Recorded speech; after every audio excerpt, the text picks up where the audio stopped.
Pay back to society, समाज ऋणांची परतफेड कशी करावी त्याचं एक आदर्श उदाहरण माननीय डॉक्टर श्री अरुण गावडे यांनी आपल्या सर्वांना घालून दिलेलं आहे। पुण्यश्लोक अहिल्यादेवी होळकर मेडिकल असोसिएशनमार्फत ते राज्यभर विविध उपक्रम या ठिकाणी राबवत असतात। आपल्या समाज बांधवांची यथाशक्ती सेवा करत असतात आणि अशाच पद्धतीनं गेल्या जवळपास 13 वर्षांच्यापासून ते आरेवाडीच्या बिरोबा बनामध्ये आपल्या समाज बांधवांच्यासाठी सेवा देत आहेत। आज देखील त्यांनी या ठिकाणी सकाळपासून जे मोफत आरोग्य उपचार शिबिर या ठिकाणी आयोजित केलेलं आहे, या शिबिराचा हजारो भाविक भक्तांनी लाभ घेतलेला आहे। ही सेवा देण्यामागं त्यांचा नेमका उद्देश काय आहे हे आपण त्यांच्याकडून या ठिकाणी जाणून घेणार आहोत। सर्वप्रथम मी आपल्या सर्वांच्या वतीनं त्यांना खूप साऱ्या शुभेच्छा देतो, त्यांचे आभार या ठिकाणी व्यक्त करतो, त्यांना धन्यवाद देतो।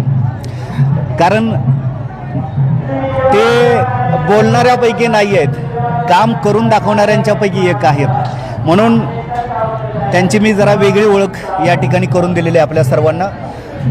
डॉक्टर साहेब, काय उद्देश आहे तुमचा एवढ्या उन्हाताणामध्ये इतक्या लांबून मुंबईहून या ठिकाणी डोंगर दऱ्यामध्ये राहणाऱ्या आपल्या समाज बांधवांसाठी इतक्या डोंगरा आणि दुर्गम भागामध्ये तुम्ही आलेला आहात? सर्वप्रथम मी तुम्हाला अमोल पांढरे आपणास मी नमस्कार करत आहे।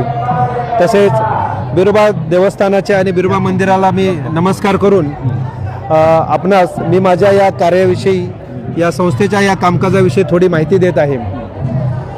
मी वैद्यकीय सेवेत असल्याकारणाने नक्कीच आमच्या आणि समाजाच्या आणि रुग्णांची बांधिलकी ही जास्त असते आणि या सामाजिक बांधिलकीमधून मी स्वतः आणि माझी टीम डॉक्टर केशव काळे, डॉक्टर मनोज माने, डॉक्टर ललित दायगुडे, डॉक्टर वर्षा चौरे, डॉक्टर कल्पेश खताळ आणि डॉक्टर सकाराम गारळे, बिरुदेव गोरड, बिरुदेव वाघमोडे अशी आमची डॉक्टर अमित खर्जे अशी आमची असंख्य डॉक्टरांची ही संस्था असोसिएशन आहे आणि आम्ही सर्वजण एक ग्रामीण भागातली मंडळी आहे आणि मुंबईमध्ये आम्ही आमच्या स्वतःच्या नोकरीनिमित्त, व्यवसायानिमित्त स्थायिक आहोत।